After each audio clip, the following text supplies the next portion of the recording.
소크라테스는 기원전 470년경 아테네에서 태어났습니다. 거친 피부에 툭 튀어나온 눈, 두꺼운 입술에 낮은 코, 민머리에 볼록 나온 배까지 확실히 외모지상주의가 만연했던 아테네에서 살아가기 녹록치 않은 외모였어요. 그러나 생각외로 소크라테스는 사람들의 수군거림에 쿨하게 반응했다고 하죠. 심지어 자신의 외모를 희화화해 철학에 인용하기까지 했습니다. 일단 자존감이 넘사벽이었어요. 또 그는 강철 멘탈과 초인적인 신체 능력을 자랑했습니다. 소크라테스는 펠로폰네소스 전쟁 기간 중 큰 전투에 3번 나갔는데요. 39세의 포티다이아 전투, 45세의 델리온 전투, 47세의 암피폴리스 전투에 참여했죠. 특히 그는 포티다이아 전투에서 그의 연인이자 제자인 알키비아데스의 생명을 구해 훈장을 받은 바 있으며 델리온 전투에서는 모두가 혼비백산 도망갈 때 혼자만 침착함을 유지해 그 기계가 사람들 입에 오르내리기도 했습니다. 나아가 한겨울에 맨발로 엄청난 거리에 눈길을 행군하는가 하면 밤새 술을 마시고도 얼굴색 하나 변하지 않았다고 하고요.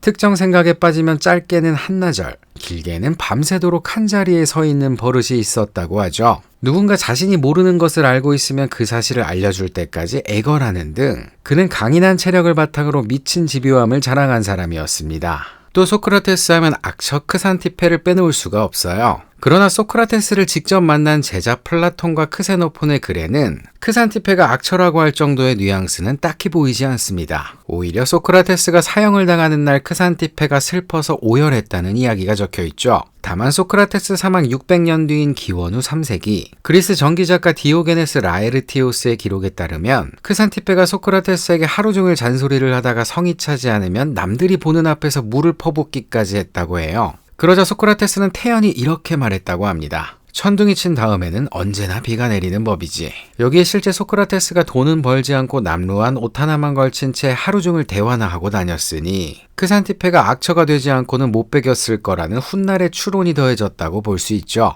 그러나 우리가 생각했던 것처럼 소크라테스가 가난하지 않았을 수도 있어요. 소크라테스는 가업으로 석공소를 이어받았는데 당시 아테네는 페리클레스의 대대적 공공건축 사업으로 파르테논 신전을 비롯한 수많은 건축물이 우르르 지어졌거든요. 여기에 펠로폰네소스 전쟁 사망자들이 많아 비석 주문도 많았을 겁니다. 고로 소크라테스는 벌만큼 벌어놓고 경제적 자유를 누렸을 가능성이 있죠. 무엇보다 소크라테스가 중무장 보병으로 전쟁에 참여했다는 사실이 그가 중장비 갑옷과 무기를 구비할 중산층 이상의 경제적 여력이 있다는 것을 의미할 수 있어요. 어쨌든 젊은 소크라테스에 관한 여러 썰들이 난립하는 가운데 그나마 가장 확실한 건 그가 꽤 오랫동안 석공일을 했다는 겁니다. 그렇다면 궁금하지 않을 수 없죠. 소크라테스는 대체 무슨 계기로 평범한 석공에서 끊임없이 질문을 던지는 괴짜 철학자로 거듭나게 된 걸까요?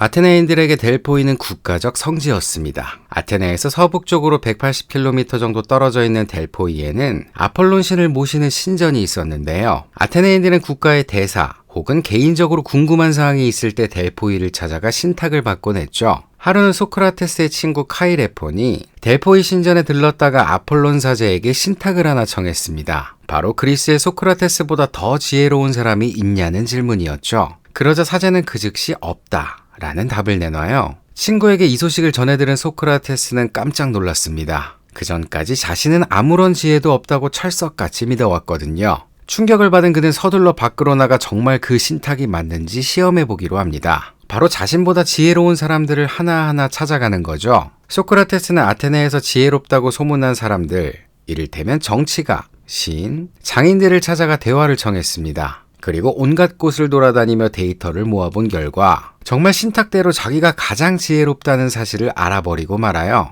소크라테스가 오만했던 건 아니고요. 온갖 지혜롭다는 사람들을 만나보니 그들도 자신처럼 지혜롭지 않은 것으로 판명났는데 다만 자신이 단 하나만은 더 알고 있더라는 겁니다. 바로 자신에게 지혜가 없다는 사실을요. 이를 훗날 사람들이 무지의 지라고 부르게 되죠. 여기서 무지하다는 것은 무식하다는 소리가 아니에요. 바로 신들에게만 속해 있는 지혜, 즉 진리를 알지 못한다는 걸 의미합니다. 그러니까 소크라테스가 세상에서 가장 지혜롭다는 의미는 오직 그만이 인간의 한계와 무지를 인식하고 있다는 의미죠. 즉 자신에게는 신들만이 가진 참된 지혜가 없으며 자신을 포함한 인간들의 지혜라는 것은 결국 하나의 의견에 불과하다는 것을 알고 있다는 거예요. 철학은 그리스어로 필로소피아라고 합니다. 이는 지혜를 사랑한다는 뜻인데요. 플라톤의 파이드로스에서 소크라테스는 지혜로운 자라고 부르는 것은 신에게만 적합한 것이기에 지혜를 사랑하는 자라고 부르는 것이 맞겠다라고 하죠. 그러니 철학자란 아직 지혜롭지는 못하지만 지혜를 사랑하기에 끊임없이 그것을 향해 나아가는 사람이라고 보고 있는 겁니다. 그렇게 소크라테스는 델포이 신탁을 기점으로 석공의를 그만두고 지혜를 사랑하는 자로서 참다운 지혜로 나아가는 길, 즉 당시 아폴론 신전 입구에 적혀있는 너 자신을 알라 라는 말을 실천하기로 해요.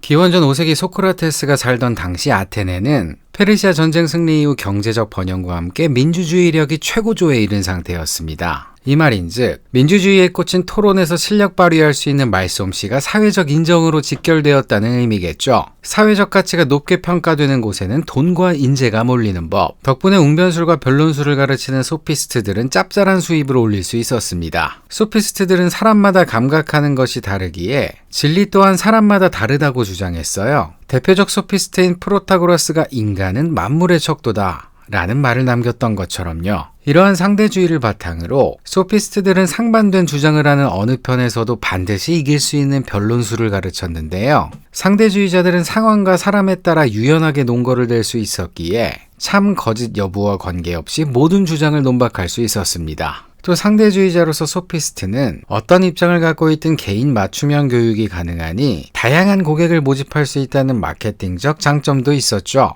한편 소피스트로 인해 아테네 사회는 상대주의를 넘어 회의주의와 허무주의적 분위기가 팽배해졌는데요. 이러한 분위기를 포착한 소크라테스는 이대로 가다간 아테네에 더 이상의 미래가 없겠다고 생각했습니다. 그저 순간순간 최대치의 쾌락과 사적 이익만을 추구하는 사람만 있다면 그 누구도 공동체 미래를 위한 결정을 하지 않을 테니까요. 소크라테스는 이 절망적인 상황 때문에 자신에게 신탁이 내려졌다고 생각했으며 이를 기점으로 아테네 사람들과 참다운 지혜, 즉 진리의 길로 나아가는 것을 일생의 소명으로 삼게 됩니다. 소크라테스는 제일 먼저 공동체의 토대를 다지기 위해 언어, 그중 용어와 개념을 제대로 정의하는 작업을 시작했어요. 생뚱맞죠? 갑자기 뜬금없이 언어라뇨. 당시 소피스트들은 언어란 그 자체로 불완전한 도구인데다 개인마다 그 의미를 다르게 사용하기에 소통이란 애초에 불가능하다고 주장했습니다. 예컨대 누군가 저 사람은 참 복숭아 같아 라고 말한다면 듣는 사람에 따라 상큼함을 떠올릴 수도 있지만 복숭아 알러지가 있는 사람은 끔찍함을 떠올릴 수도 있잖아요.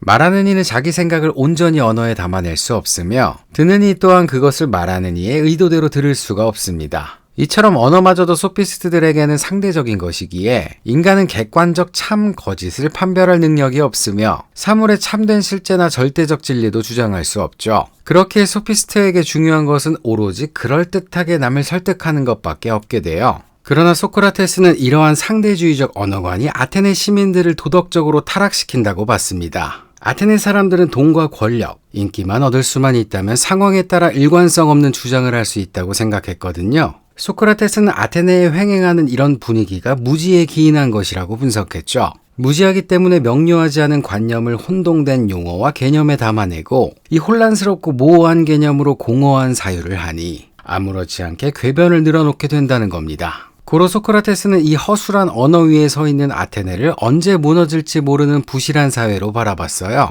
사실 사람들의 다양한 의견이 오가고 그 과정에서 충돌이 있는 것은 너무나 자연스러운 일이죠. 그러나 소크라테스는 그 의견 충돌 아래 어떤 근본적인 일치점이 있지 않은지, 모두가 동의할 수 있는 원리가 있지 않은지 그 지점을 찾는 일을 중단해서는 안 된다고 봤습니다. 그것이 참된 지혜로 나아가는 일이거니와 그래야 합의 가능한 소통길이 열릴 테니까요. 소피스트는 저마다 감각하는 것이 달라 애초에 사람 간 소통이 불가능하다고 했지만 소크라테스는 인간에게 감각 이외에 또 하나의 능력이 있기에 그 소통이 가능하다고 봤습니다. 그게 뭘까요? 생각해보죠. 사람들은 저마다 눈, 코, 입, 귀 등 자기만의 감각기관으로 눈앞의 현실을 받아들입니다.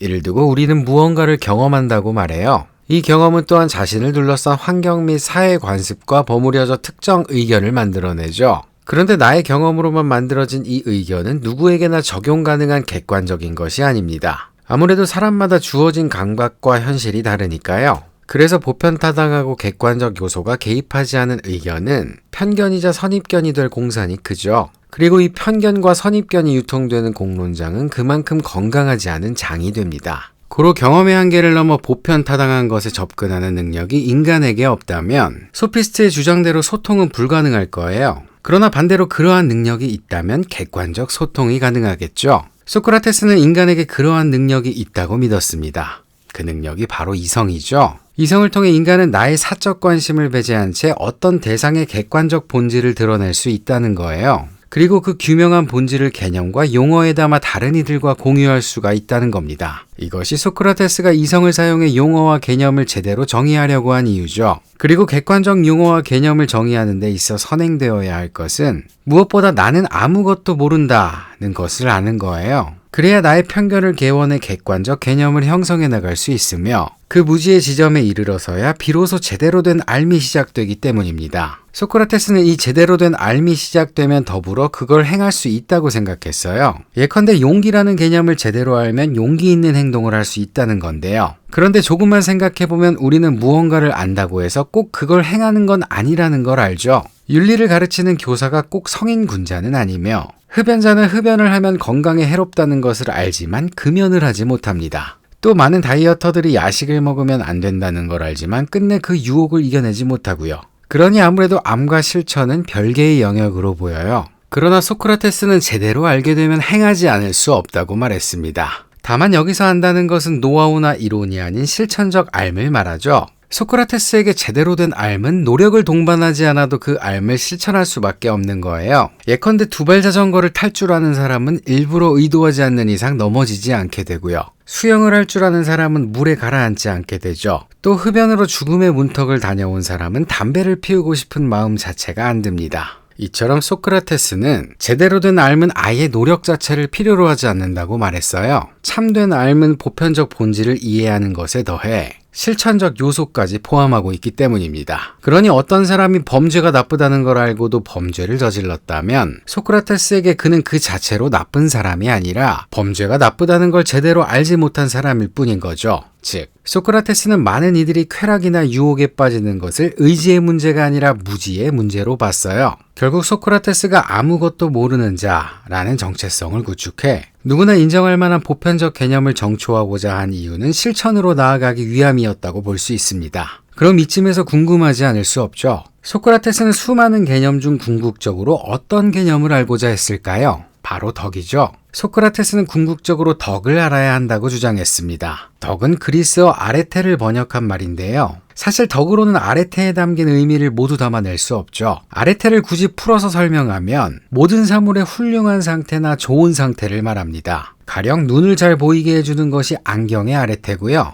무언가를 잘 자르게 해주는 것이 가위의 아레테죠. 사람으로 치면 교사의 아레테, 군인의 아레테, 장인의 아레테 등이 있습니다. 한마디로 자신의 기능을 최적화해 최상의 결과를 이끌어내는 탁월함이 곧 아레테라고 할 수 있어요. 그렇다면 인간의 아레테는 뭘까요? 바로 훌륭하게 잘 살아가게 하는 능력이나 자질 또는 품성 등을 말합니다. 이 지점이 바로 덕으로 번역할 수 있는 부분이죠. 소크라테스에게 덕을 쌓는 일은 재산이나 지위, 명예보다 중요하며 심지어 죽음조차도 방해할 수 없는 인간의 본질이에요. 그래서 소크라테스는 암과 덕은 하나다 라는 전제로 인간의 훌륭한 상태를 실천하고자 했으며 그를 위해 덕에 대한 알을 끊임없이 탐구했어요. 그리고 인간으로서 잘 살아가기 위한 개념, 즉 용기, 경건, 절제, 아름다움, 정의 등을 물어나갔죠. 소크라테스는 편견을 다 개워 무지한 자는 개방적인 태도를 갖고 있으며 이 개방적인 자들이 이성을 사용해 대화와 토론을 하면 교차 검증을 통해 모호한 개념이 점차 명료해진다고 믿었습니다. 알미 명료해지는 만큼 훌륭한 삶에 더욱 가까워지는 거고요. 이것이 그가 아고라를 누비며 주야장천 토론을 벌인 이유였어요. 문제는 소크라테스가 너무 집요하게 사람들에게 질문을 퍼붓고 다녔다는 거죠. 소크라테스는 스스로를 아테네의 등에,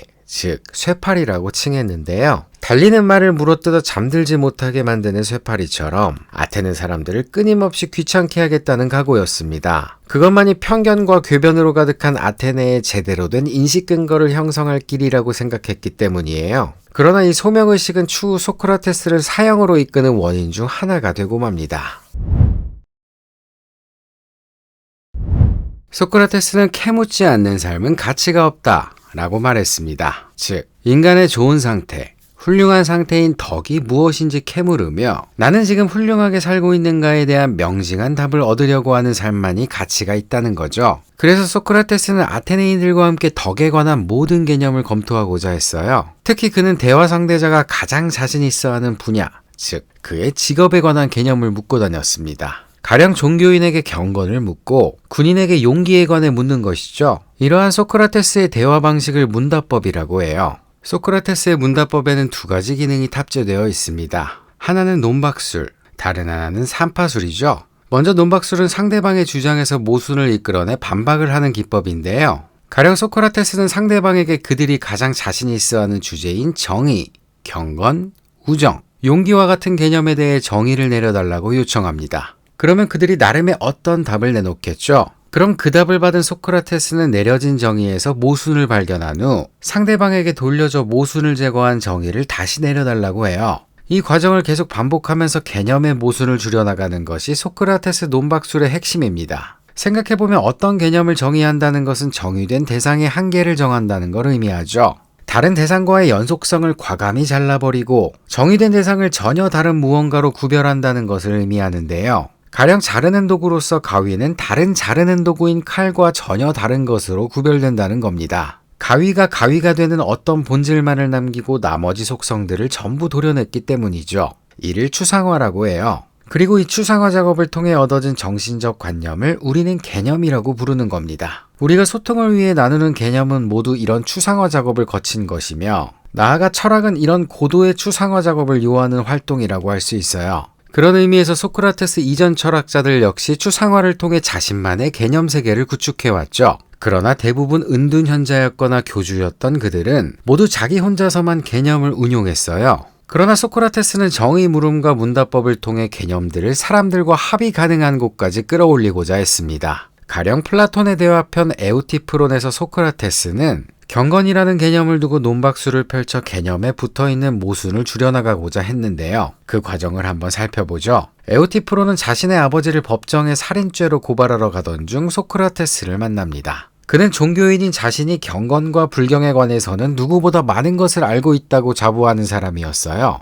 그래서 아무리 아버지라도 죄를 지었으면 고발을 하는 것이 경건한 일이라고 생각했죠. 이에 소크라테스는 마침 자신도 불경죄로 고발을 당했기에 무엇이 경건이고 불경인지 알아두면 재판에서 변론하기가 좋을 거라며 그에게 대화를 요청합니다. 흔쾌히 대화를 수락한 에우티프론은 경건이란 지금 자신이 자신의 아버지에게 하는 것처럼 사람을 죽이거나 성물을 훔치는 따위를 기소하는 것이라고 정의합니다. 그러자 소크라테스는 예시된 것이 경건한 행동인 줄은 알겠지만 그것으로는 언급되지 않은 다른 행동이 경건한지 아닌지 여전히 알 수 없다고 하죠. 모든 경건한 것이 경건한 것이게끔 하는 형상을 말해주어야만 자신이 그것을 기준 삼아 경건한 행위를 할 수 있다며 그것에 정확한 정의를 내려달라고 합니다. 그러자 에우티포로는 그 또한 어렵지 않다면서 신들에게 사랑을 받는 것이 경건이며 신들에게서 미움을 받는 것이 불경이라고 명확히 정의해요. 이는 소크라테스가 원하는 대답이었죠. 따라서 소크라테스는 논박술에 입각해 에우티프론의 정의에 포함된 모순을 지적합니다. 바로 신들 사이에도 다툼과 불화가 있지 않느냐는 거예요.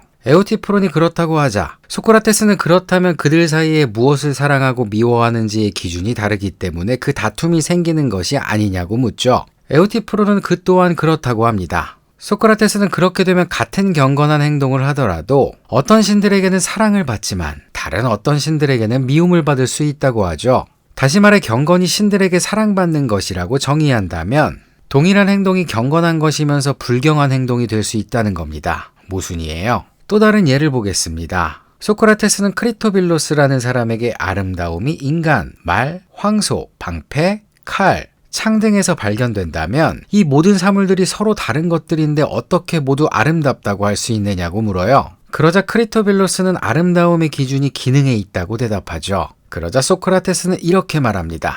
그렇다면 내 눈이 당신 눈보다 더 아름답겠군요. 당신 눈은 앞만 보지만 내 눈은 튀어나와서 옆을 볼 수도 있거든요. 당신 콧구멍은 단순히 아래쪽을 향해 있지만 내 것은 넓게 벌어진 채 위쪽을 향해 있어 더 많은 냄새를 잡아낼 수 있어. 이처럼 소크라테스의 논박술은 무지에서 시작해 대화 상대자가 내린 정의의 모순을 잡아내면서 점진적으로 진리에 가까워지는 방법입니다. 여기서 중요한 것은 논증 근거를 바깥의 지식이 아닌 대화 상대자가 이미 갖고 있는 신념과 알매서만 뽑아낸다는 점이에요. 그러니까 당신이 내린 정의는 당신이 갖고 있는 생각과 모순된다는 것을 알려주는 것이죠. 이는 스스로의 무지를 인식시켜 사람들로 하여금 내 안에 이미 자리하고 있는 지혜를 꺼낼 수 있도록 돕는 방식인데요. 이러한 문답법의 기능을 삼파술이라고 합니다. 소크라테스는 자신의 어머니가 산파였듯 자신은 지혜를 직접 낳을 수는 없고 그저 대화 상대자가 개선된 생각을 낳도록 도와줄 뿐이라고 말했어요. 그렇게 소크라테스는 사람들로 하여금 경건,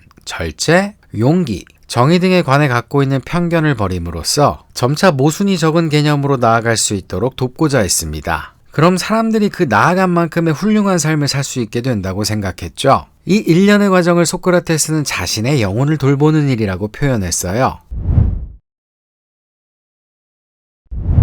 소크라테스는 이성을 믿는 합리주의자였으나 내면의 양심 소리인 다이몬의 말을 들을 정도로 초월적인 것을 믿었습니다. 이 다이몬은 우리말로 신령 정도로 번역할 수 있는데요. 이는 훗날 영어로 데몬이 되었고 이 데몬은 신비주의를 이단으로 여긴 기독교도들에 의해 악마를 뜻하게 됐죠. 소크라테스는 다이몬을 통해 영혼의 존재를 느낄 수 있다고 믿었습니다. 그만큼 그는 인간이 육체와 영혼으로 이루어졌다고 보는 이원론자였는데요. 이원론자로서 그는 인간의 육체는 그저 껍데기에 불과하며 오직 영혼만이 영원불멸하다고 봤죠. 이는 일찍이 호메로스가 영혼을 인간의 사지를 묶어주는 끈 같은 것으로 본 것에서 피타고라스에 이르면 영혼만이 인간 삶의 진정한 주체라는 관념으로 발전한 거였습니다. 이 관념이 소크라테스에 이르면 인간을 사유할 수 있는 존재, 또 도덕적일 수 있는 존재로 만들어주는 특별한 능력으로 변하게 되어 오늘날 정신, 내면, 자아 등과 비슷한 거죠. 이러한 관념을 바탕으로 소크라테스는 감각하는 육체가 영혼의 진리 탐색을 방해한다고 생각했습니다. 이렇게 되면 육체가 참된 지혜를 위해 극복되어야 하는 대상이 돼버리는데요. 그 극복 방식이 바로 논박술과 삼파술이 탑재된 문답법이었죠. 소크라테스는 이 문답법으로 이성적 사유를 해나가는 만큼 인간은 자기 변화를 일으킬 수 있다고 봤습니다. 이 변화가 바로 영혼을 돌보는 일이었고요.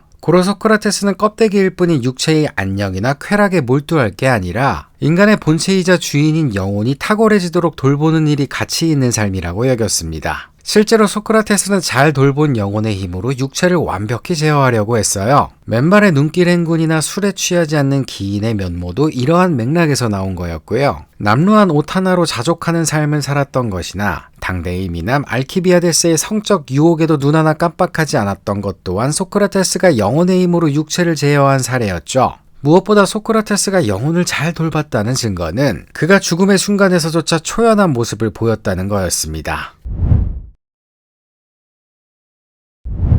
소크라테스가 자신과 아테네 시민들의 영혼을 돌보는 방법은 끊임없이 아테네를 돌아다니며 대화를 걸고 부단한 논박을 하는 것이었습니다. 그는 누추한 차림으로 대낮에는 아고라에서, 저녁에는 성문 밖에서 온갖 계층의 시민들과 만나 이야기를 나눴다고 하죠. 문제는 소크라테스가 대화 상대방이 무언가를 알도록 인도해주지 않았다는 거예요. 그의 문답법은 오히려 상대방으로 하여금 자신의 삶을 설명할 수 없거나 결론 지을 수 없는 막다른 궁지에 몰리게끔 했는데요. 이처럼 해결의 방도를 찾을 수 없는 난관을 아포리아라고 합니다. 소크라테스와 대화를 나눈 사람은 사유의 아포리아에서 자신의 내적 모순과 마주하게 되죠. 그리고 자기 자신과 거리를 두고 삶을 돌아볼 기회를 갖게 되는데요. 무지한 주체로서 기본 개념부터 하나하나 삶을 검토해 나갈 수 있게 되는 겁니다. 이것이 소크라테스 철학이 아테네인들에게 선물하는 선물이었어요. 그러나 이 선물은 그의 문답법을 회피하지 않는 소수의 사람에게나 주어지는 특별한 것이었습니다. 대부분의 사람들은 아포리아 상태를 마주하고는 부끄러워하거나 화를 냈죠.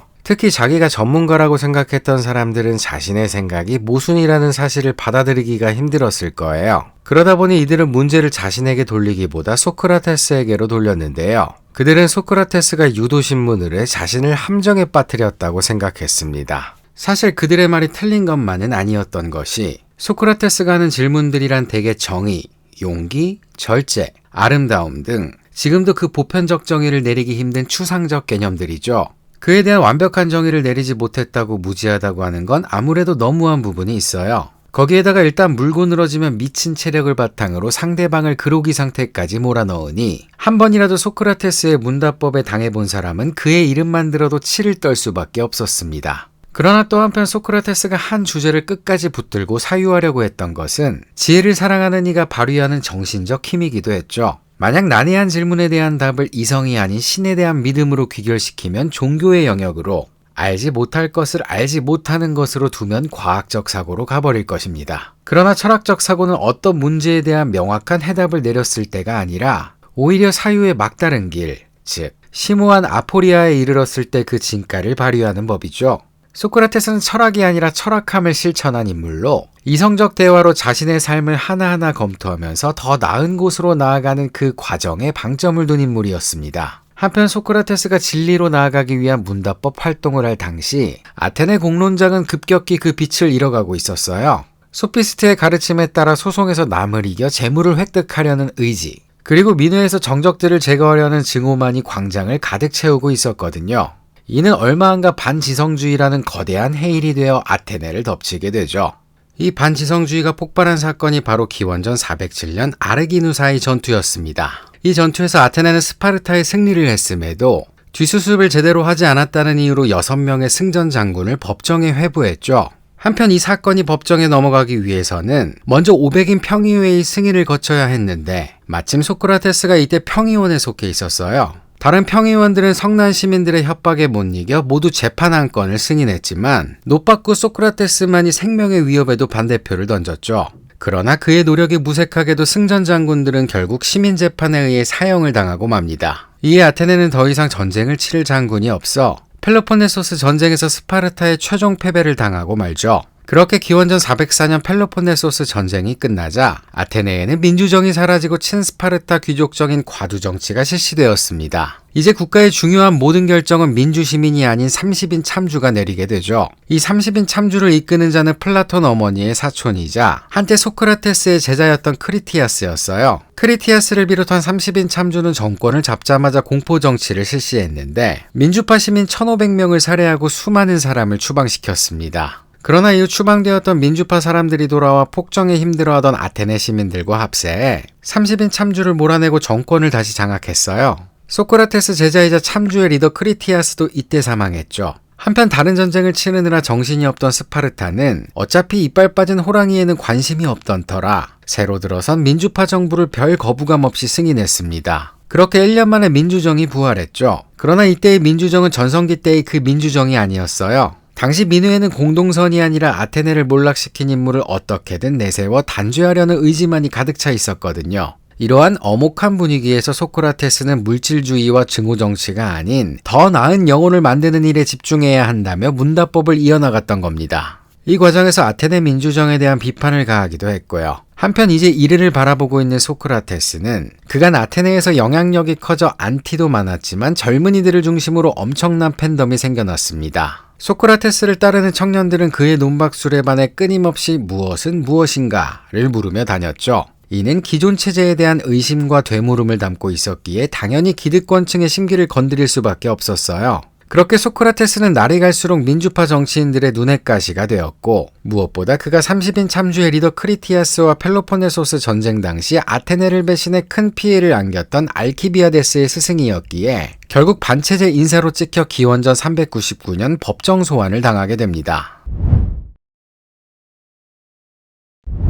소크라테스는 3명의 시민에게 고발을 당했습니다. 그를 고발한 사람은 비극작가 멜레토스와 변론학자 리콘, 그리고 민주파 정치가 아니토스 3사람이었어요. 이들은 모두 소크라테스 논박술의 피해자였거나 다른 피해자들을 대변하는 사람들이었죠. 소크라테스의 혐의는 크게 2가지였습니다. 하나는 국가가 인정하는 신을 믿지 않고 외부의 신을 들여왔다는 불경죄이고 다른 하나는 청년들을 타락시켰다는 혐의예요. 일단 불경죄의 큰 틀은 소크라테스가 그리스인이 믿는 올림포스 신들을 믿지 않았다는 겁니다. 평소 그가 호메로스 서사시에서 표현되는 불완전한 신들과 달리 신은 완전히 선한 존재라고 말하고 다녔으며 인간들이 기도하고 희생제물을 바친다고 신이 용서해주지는 않는다고 말했다는 거죠.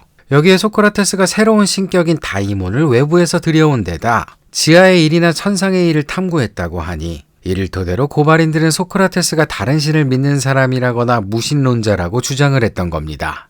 당시 아테네의 모든 법과 규범은 신으로부터 나온 것이어서 만약 이 혐의가 인정된다면 소크라테스는 아테네 헌법을 부정한 꼴이 돼버리죠. 당시 소크라테스 이전에도 아낙사고라스가 태양은 신이 아니라 그저 타오르는 불덩이일 뿐이라고 했다가 사형 선고를 받은 후 도망을 친 바 있고요. 프로타고라스는 신에 관해 아무것도 말할 수 없다고 해 추방을 당한 바 있습니다. 아낙사고라스는 당시 최고 권력자 페리클레스의 베프였으며 프로타고라스는 제일 잘 나가는 소피스트였음에도 불경죄 앞에선 그 사회적 영향력이 아무 소용없었던 거죠. 다음으로 소크라테스가 청년들을 타락시켰다는 혐의에도 여러 맥락이 있었습니다. 일단 소크라테스가 추첨제 민주주의를 비판했다는 맥락이 있어요. 소크라테스는 추첨 방식으로 공직자를 뽑는 시스템을 비판했는데요. 제비 뽑기로 선출된 비전문가들이 아테네를 통치하는 걸 비판했죠. 이에 그를 따르는 제자들 또한 민주주의를 비판하고 다녔던 겁니다. 안 그래도 소크라테스의 제자 중 매국노와 압제자가 나왔으니 고발자들에게는 소크라테스를 반체제 인사로 찍어내기 좋은 빌미가 되었겠죠. 또 당시 아테네인들은 공직 추첨에서 사용한 제비 뽑기 기계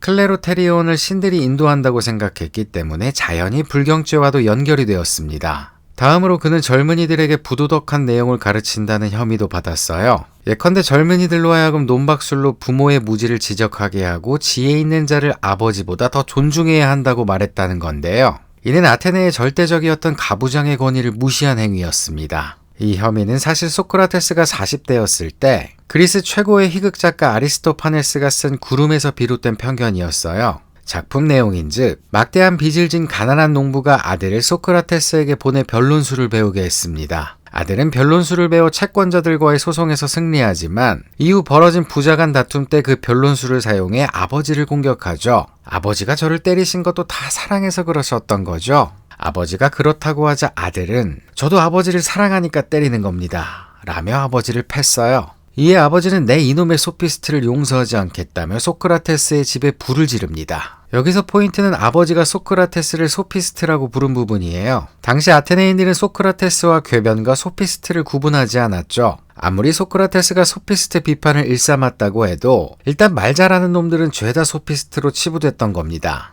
소피스트는 처음 출연했을 때만 해도 아테네 시민들에게 수사학과 변론술을 가르쳐 공론장의 담론을 활성화하고 각종 인습을 논리의 심판대에 올려 새롭고 합리적 질서를 일으키는 계몽적 역할을 했습니다만 아무래도 돈을 받고 상대방을 말로 발라버리는 기술을 전파하다 보니 어느새 아테네 공론장의 상호 합의는 사라지고 그 자리를 물질 만능주의와 분열의 정치가 채우게 됐죠. 그리고 아테네 몰락 이후 그 몰락의 원인 중 하나로 소피스트가 지목되게 된 겁니다. 하지만 이미 유명 소피스트들은 사라졌기에 대신 소크라테스가 소피스트의 상징이 되어 푸닥거리의 대상이 돼버린 거죠. 그렇게 나쁜 명분을 좋은 명분처럼 보이게 하는 기술을 청년들에게 가르쳤다는 소피스트적 혐의를 소크라테스가 받게 된 겁니다. 이러한 다양한 맥락하에 소크라테스는 불경죄와 청년들을 타락시킨 혐의로 법정에 서게 돼요.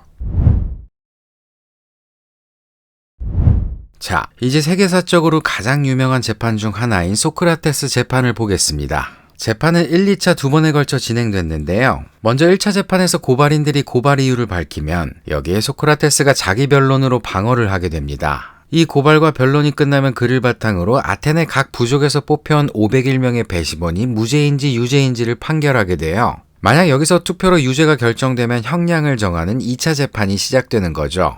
그럼 차례대로 1차 재판에서의 소크라테스 변론부터 보겠습니다. 여기서 소크라테스는 고발자들이 자신을 무신론자라고 한 것과 청년을 타락시켰다는 주장에 대한 변론을 펼치는데요. 간단하게 요약을 해보면 자신은 태양을 돌이라고 하거나 달을 흙이라고 주장한 적이 단 한 번도 없는 완전한 유신론자라는 겁니다. 또 자신이 내면에서 올바른 길을 인도하는 다이몬의 소리를 듣는다고 해서 고발자들이 새로운 신을 들여왔다고 하는데 다이몬은 그 스스로가 신이거나 신의 자식인 하위정령이라는 거죠. 사람들이 델포이 신전에서 신탁을 듣는 것이나 자신이 신의 자식인 다이몬의 소리를 듣는 것은 차이가 없기 때문에 이걸 가지고 새로운 신을 운운하는 건 모순이라는 거예요. 그 다음 젊은이들을 타락시켰다는 혐의에 대한 변론도 합니다. 간단히 말해 자신은 절대로 젊은이들을 타락시키려고 한 적이 없고 만일 젊은이들이 타락했다고 하더라도 그것은 자기 의도가 아니었다고 주장해요. 또 혹여 자기 의도와 달리 자신을 따르는 젊은이들이 타락했다고 하더라도 그건 개인적으로 그들을 고쳐줘야 할 문제이지 고발자 멜레토스는 그런 시도도 하지 않고 자신을 고발했다고 비판을 합니다. 더불어 자신은 소피스트가 아니며 그저 대화를 나누며 함께 진리를 탐구해왔을 뿐 돈을 받고 누군가를 가르친 적이 없다고 하죠.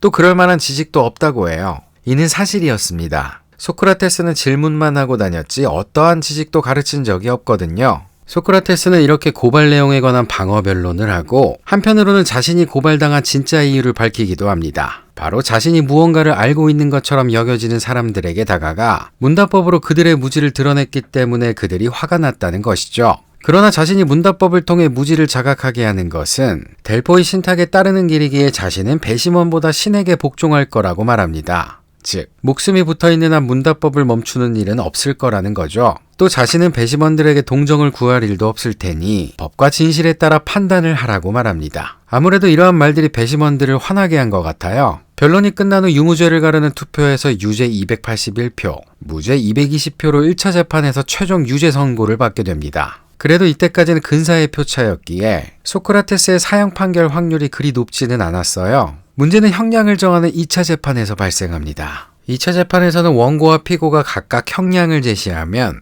배심원들이 두 형량 중 하나를 선택하도록 되어 있었어요. 이때 피고가 자신의 형량을 엄청 줄여 제안을 하면 배심원들에게 괘씸죄를 사 불리한 형량이 내려질 수도 있었기에 적당한 선을 잘 찾아내야 했습니다. 그런데 문제는 소크라테스가 이 선을 넘어도 한참을 넘어버렸다는 거죠. 대체 소크라테스는 얼마나 선을 넘었기에 사형 선고까지 받게 된 걸까요? 2차 형량 재판에서 먼저 고발인들이 사형을 제안했고 다음에 소크라테스에게 변론 기회가 주어졌습니다. 사람들은 내심 소크라테스가 굴욕적인 모습을 보이길 바랬어요. 자기 목숨이 왔다 갔다 하는 판에 주눅들지 않은 사람은 없으니까요. 아테네에서 가장 콧대가 높은 사람의 밑바닥을 볼 수 있다니 셀럽의 타락서사를 좋아하는 대중들에게 이 얼마나 가슴 설레는 일이겠습니까? 그러나 소크라테스는 대중의 기대와 정확히 반대되는 변론을 했습니다. 배심원들에게 선처를 호소하기는커녕 자신은 아테네 시민들의 영혼을 고양시켰기 때문에 국가유공자로서 죽을 때까지 급료를 받고 영빈관에서 식사를 제공받는 형량이 선고되어야 한다고요. 그러나 자신의 부자 친구들이 하도 30문화의 벌금형을 제한하라고 하니 마지못해 벌금형을 제한하겠다고 합니다.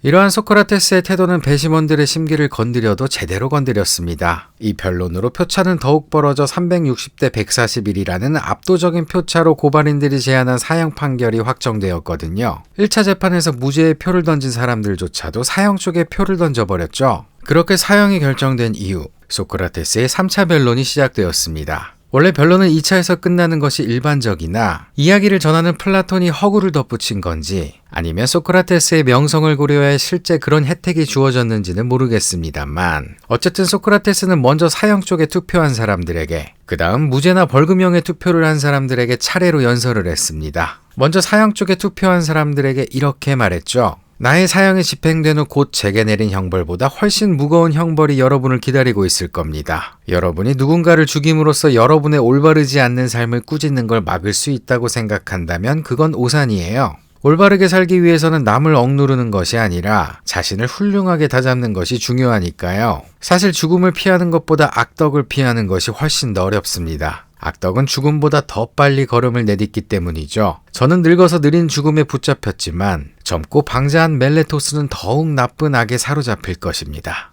그 다음 무죄나 벌금형에 투표한 사람에게는 이렇게 말해요. 제가 아테네 법정에서 변론한 모든 것은 영적인 것에 의해 인도된 것입니다. 선한 사람들에게는 살아있는 동안이나 죽은 후에나 악한 것은 하나도 없어요. 죽는다는 것은 둘 중 하나입니다.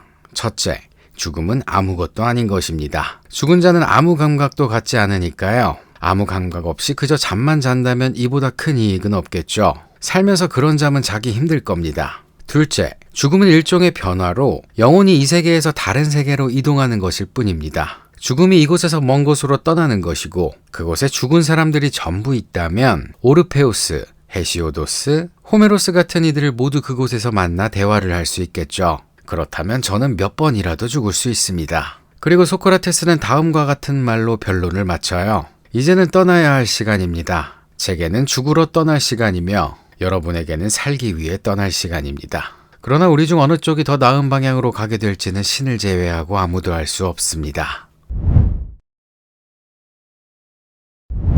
아테네 시민들은 소크라테스에게 사형을 선고했지만 그가 정말 사형을 당할 것으로 생각하지는 않았습니다. 당시 사형 선고를 받은 사람은 탈옥을해 국외 도피를 하는 게 일반적이었거든요. 소크라테스도 마찬가지로 중마고 후 크리톤이 간수를 매수해 탈출 계획을 세워놨죠. 마침 소크라테스에 대한 사형 집행은 델로스 섬의 아폴론 신에게 보낸 제사가 돌아올 때까지 연기되었습니다. 이 축제 기간에는 사형 집행이 법적으로 금지되었기 때문에 재판 후 소크라테스는 한 달 이상 살아있을 수 있었어요. 그리고 마침내 델로스 섬에 보냈던 배가 돌아오는 새벽, 크리톤이 태연히 잠자고 있는 소크라테스에게 찾아와 탈옥을 권합니다. 만약 자네가 죽으면 나는 세상 둘도 없는 친구를 잃을 뿐만 아니라 돈을 써서 자네를 구할 수 있었으나 그러지 않은 사람으로 비난을 받을 걸세. 그리고 만약 자네가 아테네를 탈출하면 바깥 폴리스 사람들이 자네를 반겨줄 터이니 서둘러 탈옥하세나. 더불어 자네가 사형을 받아들이는 것은 적들이 원하는 바대로 해주는 것인데다 자네의 불쌍한 자식들만 세상에 남을 터이니 이는 정의롭지 못한 행위가 아니지 않겠는가.